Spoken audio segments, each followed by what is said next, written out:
resilience now means so much more than it ever did before in my life. It's not just the one-off thing. It's this whole gang of things shaking that first hill of the roller coaster, trying to get the bolts to fall out. Now it's come back from anything and everything, no matter what, because I've got my goals, hopes, dreams, desired outcomes like everybody else has, or in my opinion, should have. So now it's no matter what life throws at me from any direction, overcome that. It's not just a little one at a time speed bump anymore. It's life as a whole. And some days it picks you up, some days it tries to knock you down, and some days it just ignores you. But for me, it's just no matter what. It's a lot deeper than the definition used to be. I used to just think, oh, here's one little thing, and I overcame that. Oh, that's cute. But the past, year plus have shown me that, man, resilience it takes every bit of strength you have, but then you got to remember to stand on top of it and say, I got through that, so I can get through this next thing.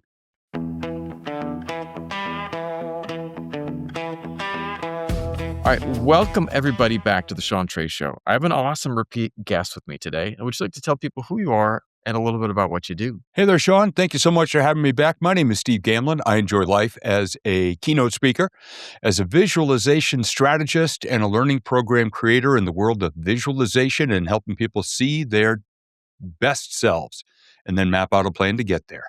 I love that, man. It's been a long time, and I've had some ups and downs since we last talked. There's been a lot of growth that I had to go through, and not all of it was easy, man. It's like I grew my company from 2 video editors to now I have 25, and that's a good thing, but it also is a lot on my plate. And, I had to learn a lot of resilience and emotional regulation, kind of work through some of that stress. But, it's been interesting because I know that you've been dealing with things in your life as well without getting into it. Like, how has resilience helped you in the last, couple of years or the last year? Yeah, it's been very difficult. As we mentioned before, my wife, Tina, passed away in early December of 2024. So since then, my word has been resilience, which just means rising above no matter what. And some people say it's a pivot in your life. And I'm thinking, well, a pivot means you kind of stop and turn and go somewhere else. Resilience is you're in a small room and somebody has a super ball and it's just bouncing in every different direction. And you just learn to just bounce off the walls a different way. And every day you wake up, there could be forces out there that are trying to knock you down, tear you down, screw you up, trip you up. But the resilient people, no matter what, they just wake up every single day and they say, you know what, I'm just going to claw my way up one more step. I always talk about life as like an old wooden roller coaster. So that first hill, you got to go click, click, click, click before you can enjoy the ride. Part of resilience is just not getting knocked all the way back down to the parking lot level. And just no matter what, every day, you just keep going, even if it's a slightly different direction or whatever life puts in front of you, you just go around it, over it, under it, or through it, and you just keep on clicking upward. Yeah, 100%, man. It is like that roller coaster analogy is so spot on. And, it's just like you don't want to go backwards, but if you can keep that little momentum going in the right direction, you can get to really big, great places. But you got to just keep putting one foot in front of the other. And, for you, as you've encountered challenges before, has your definition of resilience changed? It's gotten deeper. Back in the day, of course, everybody has things that happen to them in life. And I'm thinking, okay, here's this one thing. And, I was resilient. I came back from that one thing. Well, over the past, 7 years now, but in a span of about 6 years, I had 4 deaths, a pandemic that wiped out both my businesses, 2 years of inhaling toxic black mold that impacted me mentally and physically for a while. And resilience now means so much more than it ever did before in my life. It's not just the one-off thing. It's this whole gang of things shaking that first hill of the roller coaster, trying to get the bolts to fall out. Now it's come back from anything and everything, no matter what. because I've got my goals, hopes, dreams, desired outcomes like everybody else has, or in my opinion, should have. So now it's no matter what life throws at me from any direction, overcome that. It's not just a little one at a time speed bump anymore. It's life Mhm. as a whole. And some days it picks you up, some days it tries to knock you down, and some Yep. days it just ignores you. But for me, it's Yeah. just no matter what. It's a lot deeper than the definition used to be. I used to just think, oh, here's one little thing, and I overcame that. No, that's cute. But the past, year plus have shown me that, man, resilience it takes every bit of strength you have, but then you got to remember to stand on top of it and say, I got through that, so I can get through this next thing. I love that. I love that. And it's like, you were able to climb that last stair. So the stair in front of you is something that you sit there and look at and go, I think I can get through that as well. But it's also about understanding. I was talking to this one guy who's an awesome dude, a former Navy SEAL, Kevin Stark, and he said that now he helps men work with balance because he's like, it's not always about pushing out a through. Sometimes it's about honoring your limits in a healthy way too. But how do you think that people can find the balance between pushing through hard things and honoring when you need to take a step back and focus on self care and your real limits? Yeah, I actually had a great example just a couple days ago. My longest Yeah, running client, I just did my 18th annual event with them for their team, visualization, vision awesome. boards, and talking about balance, which I also alternate the word integration, which means all of the different areas of your life. So some places you are going to have limitations. And one Yeah, of the team members from the company said this year it's all gas, no brakes. And she's been going and going and going, and she is sick. She wore herself mm, out. She got herself a cold. And I said, it's the phrases are cute, all gas, no brakes, new year, new me, hustle and grind, which is a phrase that I think hurts more than it helps for a lot of people. yeah, You've got to understand, just like your friend uh, talks about balance, I talk about integration of all. I use 8 major areas of life: your physical health, your emotional well-being, your closest relationships, your core values, your faith, your connection to the world in real ways, and then your work and your money. We do have limitations. We have to understand those, that we may not be pushing to the limit that some other people are, but we have to understand we have our limits. You need a certain yep, amount of sleep every night. You can't yeah, just say new year, new me and act like you're going to break all the rules, including what your mind, your body, your soul, and your heart can take. So you've got to yeah. understand, yeah, there are limits, but you know what? Be a badass to the best of your limits. And you're still going to be ahead of where most of the Mm. world is at. Yeah, right? You're gonna be ahead of the game if you can at least just be showing up. It's like, what was it? Someone that was talking to me about creating new habits, and he said, "You wanna go to the gym, just get in your car." And, you wanna get in shape, just get in there. If you start lifting, you're gonna be light years ahead of where most people are at. So just Mhm. get in, show up, and do what you can. But, it's easy to say, but, you gotta do it, and sometimes we have to find ways to figure out ways through it. I today had this interaction with a person. The guy cut me off in traffic, and I looked over, and it were motorbikes here in Vietnam, and I looked over, the guy was grumpy, and I was like, about ready to say something sharply, and I looked down, and he had this adorable little poodle that looked just like my daughter's poodle, and I was just like, all right, hold up. If this guy's got that dog, he's probably not a complete and total jackass. And one of the things too is like I had to sit there and find that kindness in myself. And we react in ways of fear and anger and just uncertainty. And sometimes that can come across in ways of cruelty, but kindness is kind of this antidote for that, and kindness is often framed as something we give others, but kindness, when we practice it, if you can start practicing that kindness toward yourself, it's a powerful thing. This morning, I've been taking better care of myself, but man, I've been achy and sore, and I was like, you know what? I never used to have this, and I was like trying to think about the times that I felt the best in life, and I recognized time that I felt best, I was doing yoga 4 days a week for an hour a day. And I was limber and I felt good.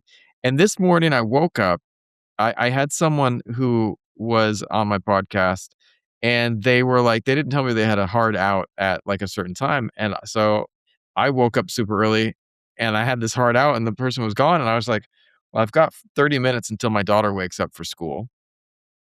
Let's do some yoga. And I gave myself that practice and it was kindness to myself. And when I was leaning in, I wasn't beating myself up into the pose. It was just this self-kindness. But like I wanted to ask you, like, what does practicing kindness toward yourself actually look like in daily life and in your daily life?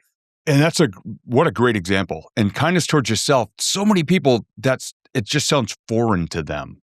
Like, what do you mean I'm supposed to be nice to myself? You think back to the old Saturday Night Live, that Stuart Smalley character, the guy looking in the mirror saying, I'm good enough, I'm smart enough, and gosh darn it, people like me. That's kind of a comedic example of it, but being kind to yourself is, you want a quick out? Pay attention for just one day, all the things you say to yourself, like your self-talk and your self-language. And when you look in the mirror, you just go, ugh. Be kind to yourself. I've learned a couple of habits from Mel Robbins that are part of every single day. I get the 5-second rule, which means when my alarm goes off at 5:05 a.m., I turn it off within 5 beeps. Feet on the floor within 5, 4, 3, 2, 1 seconds. In the bathroom mirror, first thing I say to myself, this is a great way to show kindness to yourself. I point at myself in the mirror and I just say, I love you because you're a good dude. And I tap my heart. I go, with a big heart. And then I point up and I say, and you love your Tina. So today we're going to make good decisions. We're going to be nice to ourselves and we're going to honor her. That's nicer by 5:06 and a half a.m. than many people are to themselves all day. And I used to get up, look in the mirror and just go, ugh, what the hell happened to you? You used to be an athlete and now you're sore, you're achy. So, I stretch every day now. I occasionally do a yoga class, but man, you just inspired me to do more of those. But I think people just right out of the gate, don't be a jerk to yourself. Some people are worse to themselves than they are to that person who cuts them off in traffic, even if that person does have an adorable poodle in their lap on a motorbike. Just learn to be kinder to yourself. Accept yourself as you are. And if there's something about yourself you don't like, just say, hey, you know what? I wasn't always like this. I used to be like this. So I can go back to that. Maybe if I'm just nicer to myself, I'll actually give myself a chance to make that change in my life. And you start to find out that the kinder you are to yourself, all of a sudden that level of energy is emanating from you every day in your conversations because you're not starting off in this self-deprecating minus sign place. You're coming from a plus sign and you're trailing plus signs behind you, I think, when you treat yourself well enough and that energy reaches other people. I love that, man. And I love that people are able to make that change and able to identify that they've been stuck, that they've been in a place that's not that healthy, because I think that, for me, I was working hard, started my business, or growing my business, and then suddenly I got to this point where I was like, man, I'm walking up the stairs and feeling gassed.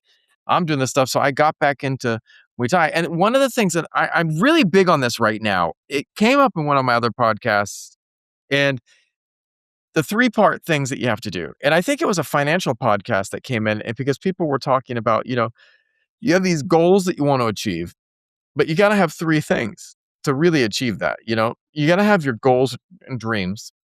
You've got to have your values and you've got to have your habits, And it's like, if you don't have all 3, it's kind of hard. If you have habits, but you don't really have the values or the goals, you're not going to get anywhere, but if you have just one of those or 2 of those, it still doesn't get you really to where you want to be without a little bit of luck, But, you can have all those things, but if you don't have that self-kindness and that self-care, it's not that great, and to me, it doesn't have to be a big thing.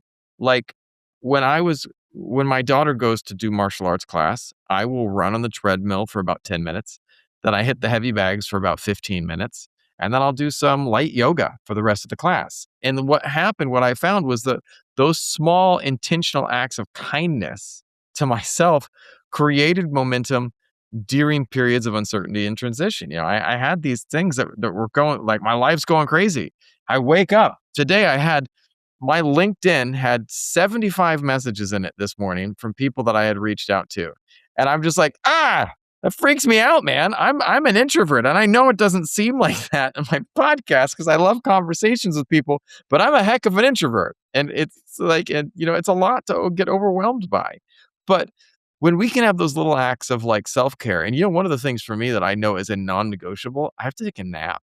And my whole team, everyone on my staff naps from 12 to 1. We shut down the office, close down all the different rooms in the office, and we have places everyone curls up. And then after nap time, everyone gets in, and productivity increases. Everyone gets more done. But we have that ritual that everyone follows, and it's something that I see at the end of the day, people are able to pull it through the finish line in a much stronger way than if we just powered through the whole day. So it's really interesting like that. But like, I want to ask you, from your experience, how can small intentional acts of kindness create momentum during periods of uncertainty or transition? And there have been a lot of those over the past year. I mean, just being in limbo with a lot of things and just really being down some days and just sad. And what I found out, and somebody said, Steve, what do you do when you're down like that? I said, first thing I do is get the hell out of the house. I would drive Yeah, into right. town. I mean, we live, there's a grocery store like, 10, 15 minutes from here. I'll go and I'll scan the parking lot for abandoned shopping carts. And I just, as soon as I see one, I smile, I go, shopping cart rodeo time. So I'm like out rounding up these strays and I bring them back to the store. And if I see somebody that needs one, I'll offer it to them or I'll bring it back into the store. It's little things like that when I get to impact or create just a ripple of something. Holding a door for people, picking up a piece of trash that somebody might have slipped or tripped on, waving to somebody, giving somebody a smile, paying somebody a compliment. If I see somebody with a cool hat, and I'm an introvert as well, so this used to be really tough for me to do. I would just look at the person and say, that is the coolest hat I've seen all day. Me, I couldn't pull that off, but you rock with it. They Mm. smile, I smile. I gain a little more confidence. I feel better about myself because I impacted another person's life in a positive way.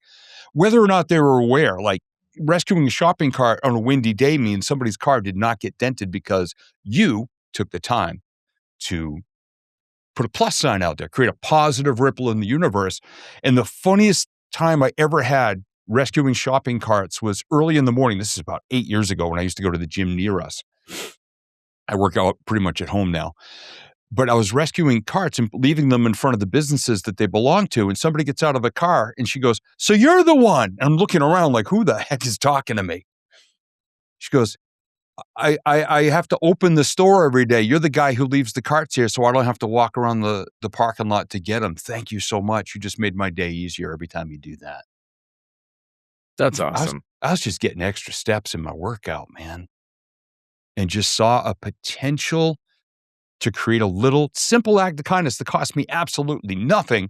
Matter of fact, it added to my steps every time I did it. So just look for little ways to leave a plus sign trailing behind it, because here's the best part. You own the factory. It's in your heart. You're never going to run out. You create as many as you want. You're never going to run out if you choose not to. Yeah. That's it, man. You just have to make the choices. Yeah. It's about the little choices that you start stacking them up, and you get those baby steps. What was it that I love that movie with Bill Murray, that he was talking about baby steps. I can't remember the name of the movie right Mm. now. But What about Bob what about Bob? What with about Richard Bob, man? Dreyfuss? Great With movie. Richard Great Dreyfuss, movie. such a good movie. Oh Yep. man, and it's so annoying, but he like the baby steps, and he baby steps all the way where he needs to be, and you Yep. get to someplace big if you're taking those baby steps. But one of the things that I think that I have struggled with is, and I had to reframe it. I had some clients come to me and they wanted to completely rework the videos we were doing for them, like completely. And I always I've been the type of person like, why do we got to change this? And you have that moment where you just resent having to change. But then I sat there and I started really following. I read this book, Radical Ownership by Jocko Willink. And I would listen to to a couple talks when he was on, I think it was Rogan once, and he was like, so something goes bad. Good. You know, learn to use it. Something happens. Good. And when I sat there, I thought about it, I was like, I don't know if I can think good to everything, but I think what he's looking at is the concept of gratitude. And gratitude is sometimes like misunderstood as like ignoring difficulty. Like, I'm not going to focus on that. I'm focusing on the positive. But like, I find that gratitude is also an acceptance of the fact that we're even here right now and we have the ability to do stuff. We have the ability to make a choice in this moment that other people do not. Some people have a situation that they don't have the ability to make a change. Like right now, I have a business. I have a business that I'm growing. Am I threatened by changes in the market? Am I scared about this or that? Like, definitely. But I have gratitude that I'm even sitting here with the ability to be afraid, with the ability to worry about changes. It's like, and I think that at that point in time, you can sit there and go, some people aren't even in that place. I wasn't in that place 5 years ago. 1 year ago, I was not where I'm at now. And so I think the beauty is that gratitude doesn't have to be this esoteric thing, but I want to ask you, how do you practice gratitude in a way that feels honest and grounded? Yeah, it's something I've been doing now for over 15 years. And I'm very grateful for a dear friend of mine, a fellow speaker, who said this at an event that I was just sitting in the crowd for attending. He says, I put pen to paper every day and I write down 3 things I'm grateful for. And I kind of took it a little deeper to say 3 moments that I'm grateful for. Because some people, as you know, you go, what are you grateful for? They go, oh, my house, my spouse, and my job. You see them a month later, what are you grateful for? Dude, I told you, my house, my spouse, and my job. And you can already hear just in that 30 days time, the person's a little less excited about it because it's almost like it's just repetition and you lose intensity. So what I do, what I've been doing now for over 15 years, I put pen to paper each morning, and we're talking about, I'd say a good 95 to 96% of the mornings over the past 15 years. My 3 favorite moments from the previous day in less than a line each, because that's when people say, I don't have time for that. I timed my process one day. It took me 38 seconds. I did it on video in real time. I write down the date and I write down the word great stuff. And I write 1, 2, 3, and in less than a line each, I describe as emotionally connected as I can my 3 favorite moments from the previous day. And matter of fact, yesterday I had to bring my truck in for oil change, tire rotation, and inspection. So I was at the dealership doing that. What was I grateful for? I was grateful that I brought one of my journals along and I wrote a chapter for my upcoming book talking about the Steve and Tina story, about the love that we shared and all the lessons from it. So I'm grateful that not only was my vehicle being taken care of, but I wrote part of the book. That was one of my gratitudes this morning. Another one was this little rock that I found in Tina's old car last night. I've seen the little envelope this thing was inside hundreds of times over the years. Last night I went out, it was 9:15, freezing cold, pitch black, got my spotlight of a flashlight, and I opened the glove box to get a piece of paper I needed, and there's this little envelope there. And for the first time ever I opened it up, it's a little rock that has the word love inscribed in it. I'm thankful for the love rock today. So it's the little things like that. If you start to write them down and be aware, just think about them and write them down in a way that you can reflect upon them later and tap back into those emotions, which I can do easily. You're going to be standing on a pretty darn solid foundation of gratitude that's going to help you get through each day. If you start your day by being fired up about something good that happened yesterday, even if it wasn't a good day, there's a couple little flecks of gold in there somewhere. Look for them, and you're going to find out that that might salvage your morning and actually make today a pretty darn good day. Right. Right. I love if you have to dig deep. You have to look at everything, and if you can really look deep, you will find it. But like, I think that one of the things for me that I have to do is I find my gratitude. I find the little moments that I can lean into. But like again, like I talked about earlier, like the most important thing for me is habits. It's really trying to find those habits to keep their habits to create gratitude, habits to get my wellness in place, habits to find purpose in a way, because I think for resilience to make sense, you have to have your why. You have to have your ethos, your morals of like, what make has meaning to you, and the values, I think is a better word, because at the end of the day, you know, it's about finding your why. And like to wake up in the morning when you don't feel like waking up, Mel Robbins, I love the 5 4 3 2 1. You get up, you do something, and I also love Admiral Williams McRaven's Make Your Bed. You Yes. start off with the little things. You start off with those little things. And like for me, I Admiral William McRaven stuff, I deal with anxiety constantly. I have a constant low grade anxiety that I talk about it some on this podcast, but I don't talk to my daughter about it. I don't need her to know about that. My wife knows. I don't need my team to know. I try to keep everyone's spirits up, but I have to be the one that keeps my spirit up. And I do that with meditation, prayer, reading, and yoga, and going to the gym, and then just working on deep breathing. But those little habits help keep my gratitude present. And even when life feels busy or overwhelming and the anxiety starts to climb, it keeps those little routines keep me in the sane territory, because Mhm. otherwise it gets overwhelming real fast. Yeah. What simple habits or things do you have that help you keep your life from getting overwhelming? One of them, and I weave a lot of humor into everything that I do. If it makes me laugh, it's going to Oh, help me to stay on track. So, whenever yes. I drive past, and I do my best to eat healthy. I have a fresh fruit and vegetable smoothie every morning after my workout. I cook every single day for myself, whether it's salads or full on meal that I'm cooking. So I make my decisions to stay healthy, even though it's so convenient to eat in unhealthy ways. Right. I mean, gosh, there's so many drive-throughs and takeouts and DoorDash. God, they'll bring the unhealthy food right to your house now. It's so Right. easy to be bad. So I've developed this thing that I started years ago when I was going to the gym in town, because there was a Dunkin' Donuts and a McDonald's right across the street from it. So Hmm. every day when I was leaving the gym, I gave it what I call, and I'm not going to do it on camera, the McFinger. And every time I see a fast food place, I see all these cars, I go, I know you got to stay in business, but you can't have me. McFinger time. Yeah. And I would do that, and I would make myself laugh. And I would go home and have a protein bar or a granola bar and make the smoothie and just make good choices. That doesn't mean I eat like a monk, but it just means every time I look down, and I'm down about 35 pounds from where I started a few years ago. And I say, look, Nice. I could go enjoy all that, but I worked real hard, and I've still got probably another 15, 20 pounds that I would like to lose easily.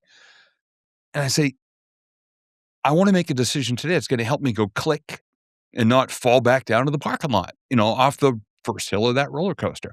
So I've got all these little habits and these little reminders, and many of them are based in humor, and they make me laugh, and they get rid of those evil thoughts of, well, just go order, just a small thing of French fries. That can't hurt you. Yeah, it can. McFinger. I'm out of here. I'm not even going to get in the line, and not judging anybody who does, but I love myself more than that to let myself get back to an unhealthy place. Yeah, man. I love that you're actually able to see that and know that, because some people can't identify that, they just like they go down there and get sucked into whatever it is that is their their temptation point, and or the thing that is pulling them in the direction that they shouldn't be going.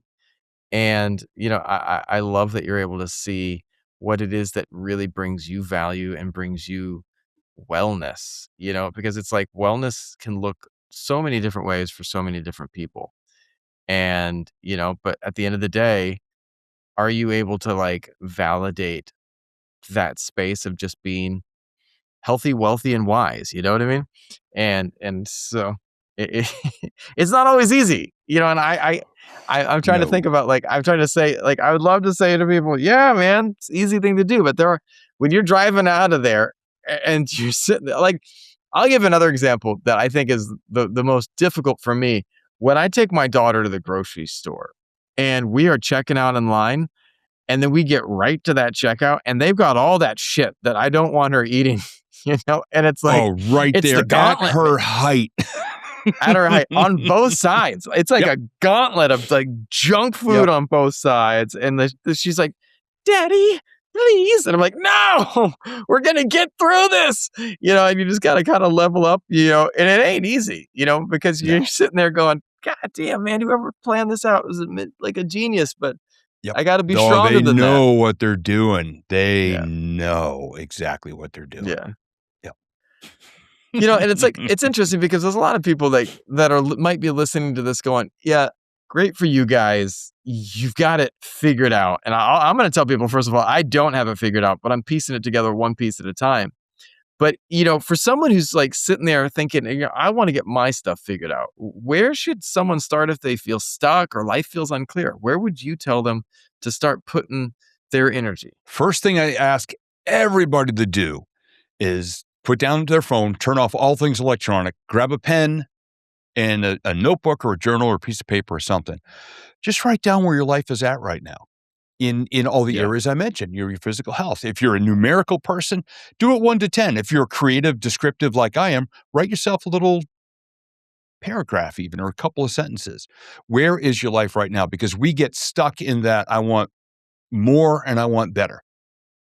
But we're Mm-hmm. not describing, Right. some people say, oh, I'm fat. Well, they might only be 10 pounds overweight. They might be 110 pounds overweight. So many people react. So I just suggest to people, breathe and Right. just write down, where is your life right now? You might find out that maybe 1 or 2 areas of your life are way off the rails. And that's what's causing you discomfort, thinking your whole life is a mess. It may not be. It might just be a couple of decisions you got to make. You may be putting yourself out there in positions of temptation that are causing you stress and anxiety. And you realize, hey, maybe if I just don't go to these places or hang out with these certain people, but just take a snapshot of where your life is right now before you start saying, I want more and I want better. Where's your life right now? That's your point A. What you decide Yeah. after that is your point B and beyond. But not enough people look at their lives as exactly where they are right now. They overblow the Yeah. bad stuff and they just think it's the worst. And then what do? They walk around saying, oh my gosh, how much worse can my life get? What else could possibly go wrong? Dude, you make the law of attraction in the universe giggle when you say that. Please stop that using Yeah. those phrases. Right. Look at where your Right. life is right now and where you want to go.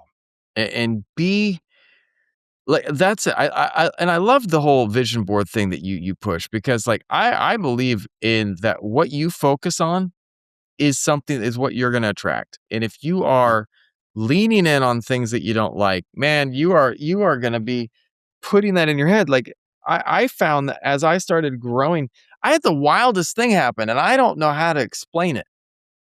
As I started making more money and I started building my business, one of the wildest things happened. I had food allergies for years, couldn't eat anything. And suddenly I started making more money. I started growing my business and my food allergies went away. I don't know how to explain that. Yeah. But yeah, and like I'm around, I studied medicine for a while and I talked to my doctor about it. And my doctor, first of all, was like, Sean, stress. And I was like, makes a lot of sense, man. And he's like, as you start stepping into a place where things are better, you start attracting a better space and your body starts relaxing and you start feeling like you deserve to eat more and try more and do more. And, it's really interesting because I think that we have to work at one of the most important things that people can do is to figure out how to step beyond the box that you are growing in, beyond the box that your life is limited in. And, whether you realize you're in a box or not, it's there. And, what is it that's limiting you and holding you back? Maybe it's your self-talk. Maybe it's the way that you're beating yourself up for mistakes that you made in your past. Like, you know what? I could have been a better da da da da. Could have been a better father. I could have been a better this. I could have been a better that. I sit there and sometimes I think back about moments in my past that I wasn't the best. But then I sit there and go, you know what? I'm trying to be the best I can today. And if someone ever comes up to me and says, Sean, you know what? There was one girl in high school that I teased. I was horribly bullied my freshman and sophomore years. And then my junior year, this girl came along and everyone was picking on her and I picked on her too. It didn't bully, not physically, but we teased her. And I look back and man, if I could ever find her again, I would apologize profusely and cry and say, you know what, man, the hurt people hurt people. And, and just, but I can't, I don't know where she's at. I don't even remember her name. But like the reality is like, you can't go into that, but I can today sit there and go out and treat people well. When I work with my daughter and her classmates, I sit there and I'm all about treating each other with respect. When we go to parent teacher meetings, I'm talking to the kids about bullying and how not to be a bully. And it's like something that, in teaching these kids to stand up for each other. We went to a team activity they had. They were doing like a tug of war. And I was able to sit there and help coach the team. And they took the fourth grade, took a game from fifth grade. That's a big deal for that age. And what I found was like, we can't look back and change the past, but we can very much change our future and change the world around us. But you have to believe that you're able to do it and to step out of the box that you're stuck in. Yeah. I was stuck in a box of shyness and not good enough. I spent I'm turning 58 this year. I spent decades of my life not feeling good enough, smart enough, attractive enough, whatever, not deserving of things. Mhm. And in my mid to late 30s, I was just thinking of something and I went, oh my gosh, 7th grade spelling bee, 13 years old. Now, I went to a junior high with one friend from 6th grade. All the other students I knew went to a different school and I went to a private school. So I didn't know anybody. So it was already uncomfortable because everybody else knew each other, in my opinion. And I got embarrassed in the 7th grade spelling bee. The teacher said, spell awad. And I'm like, awad? AWAD. And she said, no. And all the students laughed. And the student after me, my friend Dominique, did the same thing I did. And then the third kid said, Sister Helen, could you say that in a sentence? And I'm like, oh. And she goes, yes, the student failed to win the spelling bee award because he spelled the word incorrectly. And I go, oh my God, I get a 60-year-old Catholic nun with a wicked hard Boston accent. She meant award with an R in it.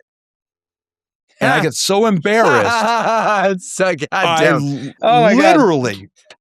Bro, I stopped raising my hand in class at that moment. And I went from all A's up till then. I trailed. It was like an old World War II movie where the plane gets shot and it trails smoke and oil and then a little fire and then it crashes. I got shot in 7th grade and I crashed my senior year in college. My grades just went decline until I graduated college by 62 1,000ths of a point. That moment I allowed, it's not her fault. It's my fault because I allowed it. I allowed that moment to cripple my confidence for almost 30 years. Because I just said, I went right back to it. I didn't even know until my mid-30s when I thought of it. And I went, oh my gosh, is that really what I've allowed all these years to define me and to hold me back and keep me inside that box, like you said? Self-limiting beliefs? Dude, come on. Now I can get on stage in front of 1,000 people. No problem. You know why? Because I have so much love and compassion for the person who is sitting in that seat way in the back or way in the shadows, because that's where I used to sit. And I work damn hard to reach those people because those are my people and show them that they can do it too. Get beyond what maybe you had something, dumb that happened or silly that happened or you allowed it. Whew. Resilience, man. Right back to that word, resilience. Overcome it. Recognize it. Give it a high five or poke it in the eye. Do a Three Stooges thing to it. Whatever. Yeah. Grow. Yeah. Man, I love that. First of all, awad is like absolutely hilarious because I was born outside Boston. And I love when I go back there and I hear people talking, in the Boston accent, and it's like, I remember like I went to watch a movie and back in the day I was at college and, you had to call in to listen to what movies were playing. Right. I called in and they're like, "This movie's rated ah." And I was like, It's like this movie's "Movie's rated." rated AHHHH. I don't know what Yeah, that means. It's rated ah. yeah. It's rated ah. Movie's rated ah for violence. And I was just like, God damn, that's awesome. Oh man, I love This it. movie's wicked rad, wicked Yeah, awesome. You know, yeah. and I just like, oh yeah, that's awesome. But Oh one of yeah. the things that stands out is you know, we all have those traumatic events, man. I know. I can remember one of the most traumatic events. It wasn't something that happened to me, but it was something that happened to my uncle, who was my mom's youngest brother, who was only like a year older than me. We were playing. My grandpa had this big barn, right? Giant barn. We were up in New England and is in Vermont. And we would go play into the barn, but the barn had these weird things. Like they had a hayloft, and then below the hayloft, they had an area where the goats would live. And it was like actually well designed if I think about it. You have the hayloft there, and then there was this trap door that would open up so that you could push the hay down into where the goats were at so they could eat the hay. It was really, really efficient. So you don't have to carry it out and down because it's Vermont in the wintertime. It's cold. It's real cold, you know? But we were up there with my uncle, who was again a year older than me, and he fell through the trap door. And we were like, ah, what to do? And he was fine. It wasn't very far, but we went down and we were like trying to pull him out. Poor Matt, he was so chubby. We couldn't pull him out. And he was like, waist was stuck in there. And he's like, ah, you know, and and then we didn't know what to do, man. And so we went down below. We were trying to push his feet up, and the goats were like butting us with their heads as we're trying to shove them up. And goats are jackasses. Like, I mean, if you have never been around goats are Mhm. assholes. You know, like, Yes, they these were the are. big goats too. They were not little goats. These were the big, I'm gonna mess you up goats, not the cute little pygmy goats. These were the big Right. goats with big horns and like ramming you. And we Yeah. finally called my uncle out, his older brother. He pulled him out. But you know that, like, I never wanted to go near that barn again. And I finally got my confidence back. And we had motorcycles there too. And I'm going to tell my cousin I'm telling this story publicly so everyone knows this. I wanted to ride this one motorcycle, and that we had, and I was 10, but they were these like fully automatic motorcycles, so they were much safer. No clutch. It just was like in gear and out of gear. And it was the fat wheels, and so he had a bunch of property, and we would go drive in the circles around the yard. And I didn't know how to start the bike, so my cousin Holly comes up, and I had put it into gear, and I did not know that. And and then Holly was like, "Oh, well, I'll kickstart it for you." She kickstarts it, bike takes off, flies out, scrapes the back of my grandpa's car, slams into the side of my uncle's car that had just been repainted, and Ooh. like, and that trauma of that event lasted for years. Holly and I were both terrified of like talking to my grandpa about that. But one of the things that when I went to see Holly recently, we were chatting about it, and she's like, I was sure it was like, I was like, Holly, you know, I got you in trouble on that one. That was all me. And she's like, no, no, no, I think it was me. But we were just laughing and joking about it. But like both of us still had the challenge of that fear, that worry. And the resilience is it's like, even when stuff happens, you get up and go at it again, but you gotta have the kindness, you gotta work through all of it. But like, you have to be gentle with yourself at the same time. These things that might seem trivial to you were traumatic events. And like, what might seem like a traumatic event now might in 20 years seem trivial.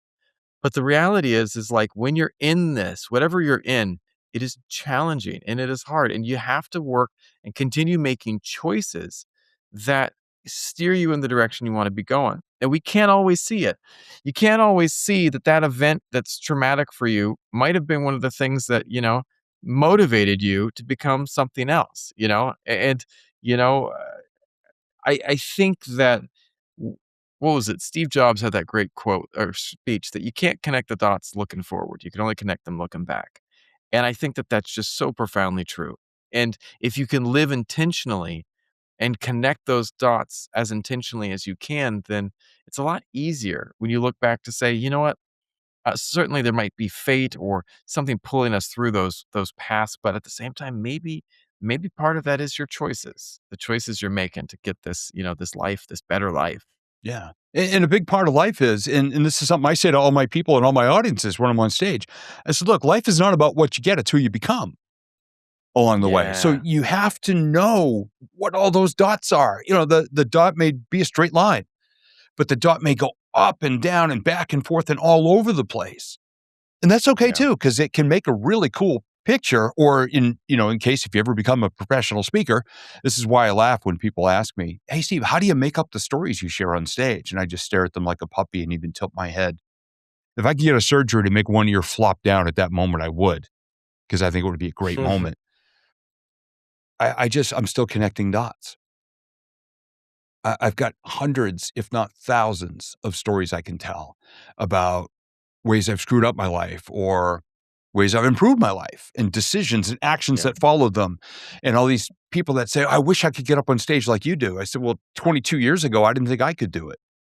So I went to Toastmasters and I learned how to create presentations 5 to 7 minutes at a time. And then I stuck them all together and I could do an hour. But you gotta give yourself the grace to say, okay, I want to go out and just for a couple of minutes, I want to be brave. I want to be strong. I want to be talented just for a couple of minutes. And then just stack those things up and keep going. And then say, all right, well, I did this much. I'm already halfway up the hill. I look over my shoulder. The parking lot's way back, getting closer to the top. What can I do today? What 1% more than yesterday can I do? What next challenge can I give myself? Do I wake up an hour earlier? Do I do yoga 3 days a week? Do I do goat yoga, but with the little cute goats, not the big angry ones like you guys had? What are you going to do? Because you don't want to get to the end of your life and look back sitting on your front porch going, dang, I didn't try any of it. I never had the guts to go after it. And now look what I got, a whole life of regret. Regret sucks. Yeah. And it sucks the life out of you and it sucks the joy out of you. I have very few regrets in my life. I've jumped out of 3 perfectly good airplanes with 2.5 perfectly packed parachutes. That last one got a little sketchy. But I'm glad I did it. I'll do it again probably for maybe this summer or maybe I'll save it for my 60th. I'll jump out of another plane again. That'll be a blast. But there was a version of me as a kid who never would have dared to do it. And now I love it. If people want to find out more about you and what you do, where should they look? You can find me on Facebook and LinkedIn quite a bit. You just look up my name, Steve Gamlin, Gamlin. And I do have a brand new website that's going to be launching soon. We're just getting a couple of the last few kinks out. And that's going to be at stevegamlinspeaker.com.